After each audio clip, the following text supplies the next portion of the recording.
Pengadilan Negeri Banda Aceh menggelar sidang perdana terkait kasus dugaan penyimpangan dana dalam pengadaan bibit ikan kakap dan pakan rucah pada Badan Reintegrasi Aceh atau BRA Jumat pagi. Dalam sidang perdana itu, Suhendri terlihat hadir bersama 5 terdakwa lainnya ke PNA Banda Aceh. Suhendri yang memakai rompi tahanan terlihat sumringah saat turun dari mobil tahanan yang membawa dirinya dari lapas tempat dirinya dan terdakwa lainnya ditahan. Dalam agenda sidang pembacaan dakwaan tersebut, ke-6 terdakwa yakni Suhendri selaku Ketua BRA bersama Zulfikar selaku Koordinator atau penghubung Ketua BRA didakwa dalam berkas yang sama. Sedangkan ke-4 terdakwa lainnya, Muhammad selaku KPA, Mahdi selaku PPTK, Zamzani selaku peminjam perusahaan dan pelaksanaan, serta Hamdani sebagai koordinator rekanan didakwa dalam berkas terpisah. Sidang dipimpin oleh Hakim Ketua M. Jamil, anggota Dedi dan Heri Alfian, dan Jaksa Penuntut Umum Ibnu Filman, Soladuddin dan Zilzaliana. Dalam dakwaan yang dibacakan oleh Jaksa Penuntut Umum, Suhendri Ketua BRA masa jabatan 2020 hingga 2024 didakwa telah melakukan tindak pidana korupsi secara bersama-sama dengan 5 terdakwa lainnya terkait korupsi dana hibah untuk masyarakat korban konflik.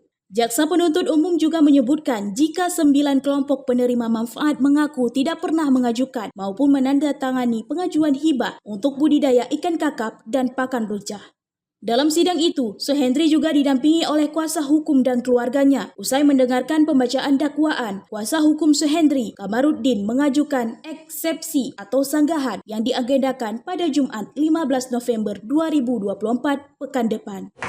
Hari ini sidang perdana ya, yang pertama pembacaan dakwaan. Ini sudah selesai ya, kita ingin mengajukan eksepsi di tanggal 15 November. Kita ada beberapa hal yang harus kita luruskan ya dalam dakwaan. Salah satunya kami menganggap dakwaannya ada sedikit kabur lah itu ya, tidak sesuai dengan teori penyusunan dakwaan lah kira-kira begitu. Kita akan mengajukan eksepsi minggu depan. Itu sementara kan kita ngikutin proses peradilan lah. Sehat dan siap kita mengikuti proses persidangan. Berdasarkan audit perhitungan kerugian keuangan negara oleh Auditor Inspektorat Aceh, akibat perbuatan terdakwa menyebabkan kerugian negara yang ditaksir mencapai 15,3 miliar rupiah.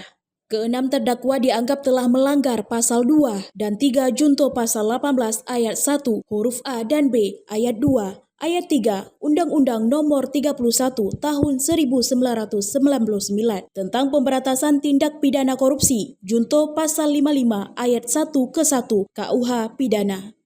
Dari Banda Aceh, Lala Nurmala melaporkan untuk Puja TV.